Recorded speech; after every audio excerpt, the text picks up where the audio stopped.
इस लेख में हमने संपूर्ण रामायण की कहानी हिंदी में लिखा है। यह हमने लघु रूप में लिखा है, जिसमें हमने इस महाकाव्य के मुख्य भागों को विस्तार रूप में बताया है। इसकी रचना महर्षि वाल्मीकि ने की थी। वैसे तो रामायण कथा बहुत लंबी है, परंतु आज हम आपके सामने इस कहानी का एक संक्षिप्त रूपरेखा प्रस्तुत कर रहे हैं। रामायण की कहानी मुख्य रूप से बालकांड, अयोध्या कांड, अरण्य कांड, किष्किंधा कांड, सुंदरकांड, लंका कांड और उत्तरकांड में विभाजित है। रामायण के महाकाव्य में 24,000 छंद और 500 सर्ग हैं, जो कि 7 भागों में विभाजित हैं। रामायण श्री राम, लक्ष्मण, सीता की एक अद्भुत अमर कहानी है, जो हमें विचारधारा, भक्ति, कर्तव्य, रिश्ते, धर्म और कर्म को सही मायने में सिखाता है। आइए शुरू करते हैं रामायण की पूर्ण कथा हिंदी में संक्षिप्त रूप में। राम सीता जन्म कथा। प्राचीन काल की बात है। सरयू नदी के किनारे कोशला नामक राज्य था। कोशला राज्य की राजधानी अयोध्या थी, जिसके राजा का नाम दशरथ था। राजा दशरथ के 3 पत्नियां थी, जिनके नाम थे कौशल्या, कैकई और सुमित्रा।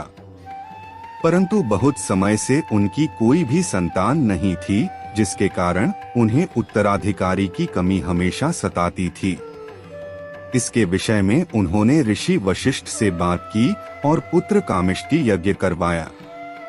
यज्ञ के कारण उनकी पत्नियों को 4 पुत्र हुए। उनकी पहली पत्नी कौशल्या से राम, कैकई से भरत और सुमित्रा से लक्ष्मण और शत्रुघ्न का जन्म हुआ। सभी राजकुमार शास्त्रों और युद्ध कला में निपुण थे। जब राम 16 वर्ष के हुए, तब ऋषि विश्वामित्र राजा दशरथ के पास गए और यज्ञ में विघ्न डालने वाले राक्षसों का अंत करने में राम और लक्ष्मण की मदद मांगी।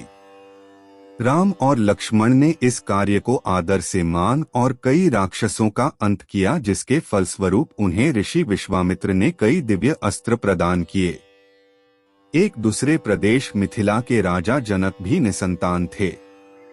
ऋषियों के कहने पर राजा जनक ने अपने राज्य के खेत में हल चलाना शुरू किया। हल चलते समय उन्हें एक धातु से टकराने की आवाज आई। जब राजा जनक ने देखा तो उन्हें सित के कलश में एक कन्या जमीन में गड़ी हुई मिली। उस कन्या को जैसी ही राजा जनक ने मिट्टी से निकाला, राज्य में बारिश होने लगी और उस कन्या को जनक अपने महल ले गए। सित के कलश में पाने के कारण उस कन्या का नाम सीता रखा गया। श्री राम और सीता विवाह। धीरे धीरे सीता बड़ी हुई और उनके विवाह का समय आया। श्री राम अयोध्या के राजा दशरथ के ज्येष्ठ पुत्र थे और माता सीता उनकी धर्मपत्नी थी। राम बहुत ही साहसी, बुद्धिमान और आज्ञाकारी और सीता बहुत ही सुंदर, उदार और पुण्यात्मा थी। माता सीता की मुलाकात श्री राम से उनके स्वयंवर में हुई, जो सीता माता के पिता मिथिला के राजा जनक द्वारा संयोजित किया गया था। यह स्वयंवर माता सीता के लिए अच्छे वर की खोज में आयोजित किया गया था। राजा जनक ने सीता का स्वयंवर रखा, जिसमें उन्होंने शिव जी के धनुष को उठाकर उसमें रस्सी चढ़ाने वाले व्यक्ति से सीता का विवाह कराने की शर्त राखी। उस आयोजन में कई राज्यों के राजकुमारों और राजाओं को आमंत्रित किया गया था। शर्त यह थी कि जो कोई भी शिव धनुष को उठाकर धनुष के तार को खींच सकेगा, उसी का विवाह सीता से होगा। सभी राजाओं ने कोशिश किया, परंतु वे धनुष को हिला भी ना सके। जब श्री राम की बारी आई तो श्री राम ने एक ही हाथ से धनुष उठा लिया और जैसे ही उसके तार को खींचने की कोशिश की, वह धनुष 2 टुकड़ों में टूट गया। इस प्रकार श्री राम और सीता का विवाह हुआ। इस प्रकार श्री राम का विवाह सीता से, लक्ष्मण का विवाह उर्मिला से, भरत का विवाह मांडवी से और शत्रुघ्न का विवाह श्रुतकीर्ति से हो गया। अयोध्या राजघराने में षड्यंत्र। अयोध्या के राजा दशरथ के 3 पत्नियां और 4 पुत्र थे। राम सभी भाइयों में बड़े थे और उनकी माता का नाम कौशल्या था। भरत राजा दशरथ के दूसरी और प्रिय पत्नी कैकेयी के पुत्र थे। दूसरे दो भाई थे, लक्ष्मण और शत्रुघ्न, जिनकी माता का नाम था सुमित्रा। जब राम को एक तरफ राज तिलक करने की तैयारी हो रही थी, तभी उसकी सौतेली माँ कैकेयी अपने पुत्र भरत को अयोध्या का राजा बनाने का षड्यंत्र रच रही थी। यह षड्यंत्र बूढ़ी मंथरा के द्वारा किया गया था।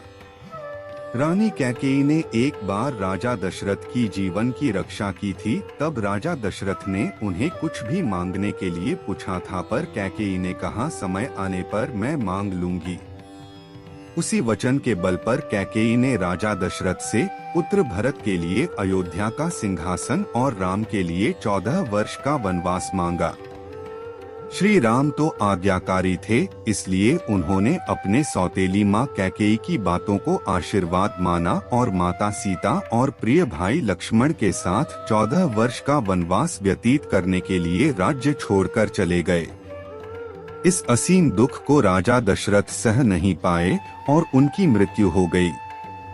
कैकेयी के पुत्र भरत को जब यह बात पता चली तो उसने भी राजगद्दी लेने से इनकार कर दिया। 14 वर्ष का वनवास। राम, सीता और लक्ष्मण वनवास के लिए निकल पड़े। रास्ते में उन्होंने कई असुरों का संहार किया और कई पवित्र और अच्छे लोगों से भी वे मिले। वे वन चित्रकूट में एक कुटिया बनाकर रहने लगे। एक बार की बात है, लंका के असुर राजा रावण की छोटी बहन शूर्पणखा ने राम को देखा और वह मोहित हो गई। उसने राम को पाने की कोशिश की, पर राम ने उत्तर दिया, मैं तो विवाहित हूँ, मेरे भाई लक्ष्मण से पूछ के देखो। तब शूर्पणखा लक्ष्मण के पास जाकर विवाह का प्रस्ताव रखने लगी, पर लक्ष्मण ने साफ इनकार कर दिया। तब शूर्पणखा ने क्रोधित होकर माता सीता पर आक्रमण कर दिया। यह देखकर लक्ष्मण ने चाकू से शूर्पणखा का नाक काट दिया। कटी हुई नाक के साथ रोते हुए जब शूर्पणखा लंका पहुंची तो सारी बातें जानकर रावण को बहुत क्रोध आया। उसने बाद रावण ने सीता हरण की योजना बनाई। सीता हरण योजना के तहत रावण ने मारीच राक्षस को चित्रकूट के कुटिया के पास एक सुंदर हिरण के रूप में भेजा। जब मारीच को माता सीता ने देखा तो उन्होंने श्री राम से उस हिरण को पकड़ के लाने के लिए कहा। सीता की बात को मानकर राम उस हिरण को पकड़ने उसके पीछे पीछे गए और लक्ष्मण को आदेश दिया कि वो सीता को छोड़कर कहीं ना जाए। बहुत पीछा करने के बाद राम ने उस हिरण को बाण से मारा। जैसे ही राम का बाण हिरण बने मारीच को लगा, वह अपने असली राक्षस रूप में आ गया और राम के आवाज में सीता और लक्ष्मण को मदद के लिए पुकारने लगा। सीता ने जब राम के आवाज में उस राक्षस के विलाप को देखा तो वो घबरा गई और उसने लक्ष्मण को राम की मदद के लिए वन जाने को कहा। लक्ष्मण ने सीता माता के कुटिया को चारों ओर से लक्ष्मण रेखा से सुरक्षित किया और वो श्री राम की खोज करने वन में चले गए। योजना के अनुसार रावण एक साधु के रूप में कुटिया पहुंचा और भिक्षाम देही का स्वर लगाने लगा। जैसे ही रावण ने कुटिया के पास लक्ष्मण रेखा पर अपना पैर रखा, उसका पैर जलने लगा। यह देखकर रावण ने माता सीता को बाहर आकर भोजन देने के लिए कहा। जैसे ही माता सीता लक्ष्मण रेखा से बाहर निकली, रावण ने पुष्पक विमान में सीता माता का हरण कर लिया। जब राम और लक्ष्मण को यह पता चला कि उनके साथ छल हुआ है तो वो कुटिया की ओर भागे, पर वहां उन्हें कोई नहीं मिला। जब रावण सीता को पुष्पक विमान में लेकर जा रहा था, तब बूढ़े जटायु पक्षी ने रावण से सीता माता को छुड़ाने के लिए युद्ध किया, परंतु रावण ने जटायु का पंख काट डाला। जब राम और लक्ष्मण सीता को ढूंढते हुए जा रहे थे तो रास्ते में जटायु का शरीर पड़ा था और वो राम राम विलाप कर रहा था। जब राम और लक्ष्मण ने उनसे सीता के विषय में पूछा तो जटायु ने उन्हें बताया कि रावण माता सीता को उठा ले गया है और यह बताते बताते उसकी मृत्यु हो गई। राम और हनुमान। हनुमान किष्किंधा के राजा सुग्रीव की वानर सेना के मंत्री थे। राम और हनुमान पहली बार ऋषिमुख पर्वत पर मिले, जहां सुग्रीव और उनके साथी रहते थे। सुग्रीव के भाई बाली ने उससे उसका राज्य भी छीन लिया और उसकी पत्नी को भी बंदी बनाकर रखा था। जब सुग्रीव राम से मिले, वे दोनों मित्र बन गए। जब रावण पुष्पक विमान में सीता माता को ले जा रहा था, तब माता सीता ने निशानी के लिए अपने अलंकार फेंक दिए थे। वो सुग्रीव की सेना के कुछ वानरों को मिला था। जब उन्होंने श्री राम को वो अलंकार दिखाए तो राम और लक्ष्मण के आंखों में आंसू आ गए। श्री राम ने बाली का वध करके सुग्रीव को किष्किंधा का राजा दोबारा बना दिया। सुग्रीव ने भी मित्रता निभाते हुए राम को वचन दिया कि वो और उनकी वानर सेना भी सीता माता को रावण के चंगुल से छुड़ाने के लिए पूरी जी जान लगा देंगे। वानर सेना। उसके बाद हनुमान, सुग्रीव, जामवंत ने मिलकर सुग्रीव की वानर सेना का नेतृत्व किया और चारों दिशाओं में अपनी सेना को भेजा। सभी दिशाओं में ढूंढने के बाद भी कुछ न मिलने पर ज्यादातर सेना वापस लौट आए। दक्षिण की तरफ हनुमान एक सेना लेकर गए, जिसका नेतृत्व अंगद कर रहे थे। जब वे दक्षिण के समुद्र तट पर पहुंचे तो वे भी उदास होकर विंध्य पर्वत पर इसके विषय में बात कर रहे थे। वही कोने में एक बड़ा पक्षी बैठा था, जिसका नाम था संपाति। संपत्ति वानरों को देखकर बहुत खुश हो गया और भगवान का शुक्रिया करने लगा इतना सारा भोजन देने के लिए। जब सभी वानरों को पता चला कि वह उन्हें खाने की कोशिश करने वाला था, तो सभी उसकी घोर आलोचना करने लगे और महान पक्षी जटायु का नाम लेकर उसकी वीरता की कहानी सुनाने लगे। जैसे ही जटायु की मृत्यु की बात उसे पता चला, वह जोर जोर से विलाप करने लगा। उसने वानर सेना को बताया कि वो जटायु का भाई है और यह भी बताया कि उसने और जटायु ने मिलकर स्वर्ग में जाकर इंद्र को भी युद्ध में हराया था। उसने यह भी बताया कि सूर्य की तेज किरणों से जटायु की रक्षा करते समय उसके सभी पंख भी जल गए और वह उस पर्वत पर गिर गया। संपाति ने वानरों से बताया कि वह बहुत ज्यादा जगहों पर जा चुका है और उसने यह भी बताया कि लंका का असुर राजा रावण ने सीता को अपहरण किया है और उसी दक्षिणी समुद्र के दूसरी ओर उसका राज्य है। लंका की ओर हनुमान की समुद्र यात्रा।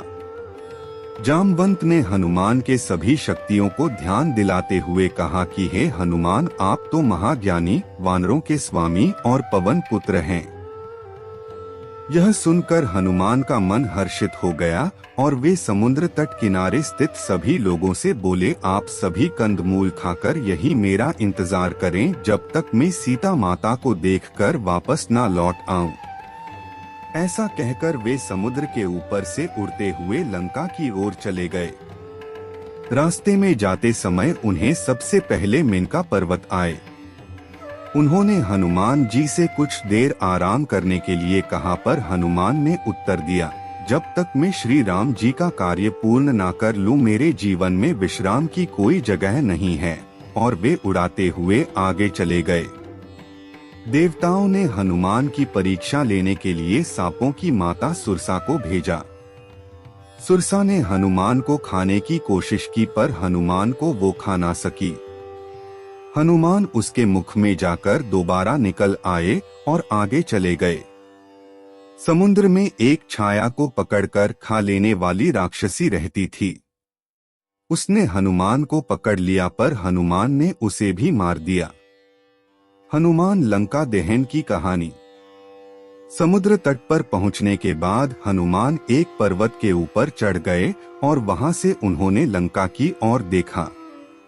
लंका का राज्य उन्हें दिखा, जिसके सामने एक बड़ा द्वार था और पूरा लंका सोने का बना हुआ था। हनुमान ने एक छोटे मच्छर के आकार जितना रूप धारण किया और वो द्वार से अंदर जाने लगे। उसी द्वार पर लंकिनी नामक राक्षसी रहती थी। उसने हनुमान का रास्ता रोका तो हनुमान ने एक जोर का घूंसा दिया तो नीचे जाकर गिरी। उसने डर के मारे हनुमान को हाथ जोड़ा और लंका के भीतर जाने दिया। हनुमान ने माता सीता को महल के हर जगह ढूंढा पर वह उन्हें नहीं मिली। थोड़ी देर बाद ढूंढने के बाद उन्हें एक ऐसा महल दिखाई दिया जिसमें एक छोटा सा मंदिर था, एक तुलसी का पौधा भी। हनुमान जी को यह देखकर अचंभे में पड़ गए और उन्हें यह जानने की इच्छा हुई कि आखिर ऐसा कौन है जो इन असुरों के बीच श्री राम का भक्त है। यह जानने के लिए हनुमान ने एक ब्राह्मण का रूप धारण किया और उन्हें पुकारा। विभीषण अपने महल से बाहर निकले और जब उन्होंने हनुमान को देखा तो वो बोले, हे महापुरुष, आपको देखकर मेरे मन में अत्यंत सुख मिल रहा है। क्या आप स्वयं श्री राम हैं? हनुमान ने पूछा, आप कौन हैं? विभीषण ने उत्तर दिया, मैं रावण का भाई विभीषण हूँ। यह सुनकर हनुमान अपने असली रूप में आ गए और श्री रामचंद्र जी के विषय में सभी बातें उन्हें बताया। विभीषण ने निवेदन किया, हे पवन पुत्र, मुझे एक बार श्री राम से मिलवा दो। हनुमान ने उत्तर दिया, मैं श्री राम जी से जरूर मिलवा दूंगा, परंतु पहले मुझे यह बताए कि मैं जानकी माता से कैसे मिल सकता हूँ। अशोक वाटिका में हनुमान सीता भेंट। विभीषण ने हनुमान को बताया कि रावण ने सीता माता को अशोक वाटिका में कैद करके रखा है। यह जानने के बाद हनुमान जी ने एक छोटा सा रूप धारण किया और वह अशोक वाटिका पहुँचे। वहां पहुंचने के बाद उन्होंने देखा कि रावण अपने दसियों के साथ उसी समय अशोक वाटिका में पहुंचा और सीता माता को अपने ओर देखने के लिए साम दाम दंड भेद का उपयोग किया, पर तब भी सीता जी ने एक बार भी उसकी ओर नहीं देखा। रावण ने सभी राक्षसियों को सीता को डराने के लिए कहा, पर त्रिजटा नामक एक राक्षसी ने माता सीता की बहुत मदद और देखभाल की और अन्य राक्षसियों को भी डराया, जिससे अन्य सभी राक्षसी भी सीता की देखभाल करने लगे। कुछ देर बाद हनुमान ने सीता जी के सामने श्री राम की अंगूठी डाल दी। श्री राम नाम से अंकित अंगूठी देखकर सीता माता के आंखों से खुशी के अंशु निकल पड़े, परंतु सीता माता को संदेह हुआ कि कहीं यह रावण की कोई चाल तो नहीं। तब सीता माता ने पुकारा कि कौन है जो यह अंगूठी लेकर आया है। उसके बाद हनुमान जी प्रकट हुए, पर हनुमान जी को देखकर भी सीता माता को विश्वास नहीं हुआ। सके बाद हनुमान जी ने मधुर वचनों के साथ रामचंद्र के गुणों का वर्णन किया और बताया कि वो श्री राम जी के दूत हैं। सीता ने व्याकुलता से श्री राम जी का हाल चाल पूछा। हनुमान जी ने उत्तर दिया, है माते, श्री राम जी ठीक हैं और वे आपको बहुत याद करते हैं। वे बहुत जल्द ही आपको लेने आएंगे और मैं शीघ्र ही आपका संदेश श्री राम जी के पास पहुंचा दूंगा। तभी हनुमान ने सीता माता से श्री राम जी को दिखने के लिए चिन्ह मांगा, तो माता सीता ने हनुमान को अपने कंगन उतार कर दे दिए। हनुमान लंका देहें। हनुमान जी को बहुत भूख लग रहा था, तो हनुमान अशोक वाटिका में लगे पेड़ों के फलों को खाने लगे। फलों को खाने के साथ साथ हनुमान उन पेड़ों को तोड़ने लगे। तभी रावण के सैनिकों ने हनुमान पर प्रहार किया, पर हनुमान ने सबको मार डाला। जब रावण को इस बात का पता चला कि कोई बंदर अशोक वाटिका में उत्पात मचा रहा है, तो उसने अपने पुत्र अक्षय कुमार को भेजा हनुमान का वध करने के लिए, पर हनुमान जी ने उसे क्षण भर में ऊपर पहुंचा दिया। कुछ देर बाद जब अपने पुत्र की मृत्यु का पता चला, वह बहुत ज्यादा क्रोधित हुआ। उसके बाद रावण ने अपने ज्येष्ठ पुत्र मेघनाद को भेजा। हनुमान के साथ मेघनाद का बहुत ज्यादा युद्ध हुआ, पर कुछ न कर पाने के बाद मेघनाद ने ब्रह्मास्त्र चला दिया। ब्रह्मास्त्र का सम्मान करते हुए हनुमान स्वयं बंधक बन गए। हनुमान को रावण की सभा में लाया गया। रावण हनुमान को देखकर हंसा और फिर क्रोधित होकर उसने प्रश्न किया, रे वानर, तूने किस कारण अशोक वाटिका को तहस-नहस कर दिया? तूने किस कारण से मेरे सैनिकों और पुत्र का वध कर दिया? क्या तुझे अपने प्राण जाने का डर नहीं है? यह सुनकर हनुमान ने कहा, हे रावण, जिसने महान शिव धनुष को पल भर में तोड़ डाला, जिसने खर, दूषण, त्रिशिरा और बाली को मार गिराया, जिसकी प्रिय पत्नी का तुमने अपहरण किया, मैं उन्हीं का दूत हूँ। मुझे भूख लग रहा था, इसलिए मैंने फल खाए और तुम्हारे राक्षसों ने मुझे खाने नहीं दिया, इसलिए मैंने उन्हें मार डाला। अभी भी समय है, सीता माता को श्री राम को सौंप दो और क्षमा मांग लो। रावण हनुमान की बात सुनकर हंसने लगा और बोला, रे दुष्ट, तेरी मृत्यु तेरे सिर पर है। ऐसा कहकर रावण ने अपने मंत्रियों को हनुमान को मार डालने का आदेश दिया। यह सुनकर सभी मंत्री हनुमान को मारने दौड़े। तभी विभीषण वहां आ पहुंचे और बोले, रुको, दूत को मारना सही नहीं होगा, यह नीति के विरुद्ध है। कोई और भयानक दंड देना चाहिए। सभी ने कहा, बंदर का पूंछ उसको सबसे प्यारा होता है, क्यों ना तेल में कपड़ा डुबाकर इसकी पूंछ में बंध कर आग लगा दिया जाए। हनुमान की पूंछ पर तेल वाला कपड़ा बंधकर आग लगा दिया गया। जैसे ही पूंछ में आग लगी, हनुमान जी बंधन मुक्त होकर एक छत से दूसरे में कूदते गए और पूरी सोने की लंका में आग लगा के समुद्र की ओर चले गए और वहां अपनी पूंछ पर लगी आग को बुझा दिया। वहां से सीधे हनुमान जी श्री राम के पास लौटे और वहां उन्होंने श्री राम को सीता माता के विषय में बताया और उनके कंगन भी दिखाए। सीता माता के निशानी को देखकर श्री राम भावुक हो गए। प्रभु राम सेतु बंध। अब श्री राम और वानर सेना की चिंता का विषय था, कैसे पूरी सेना समुद्र के दूसरे ओर जा सकेंगे।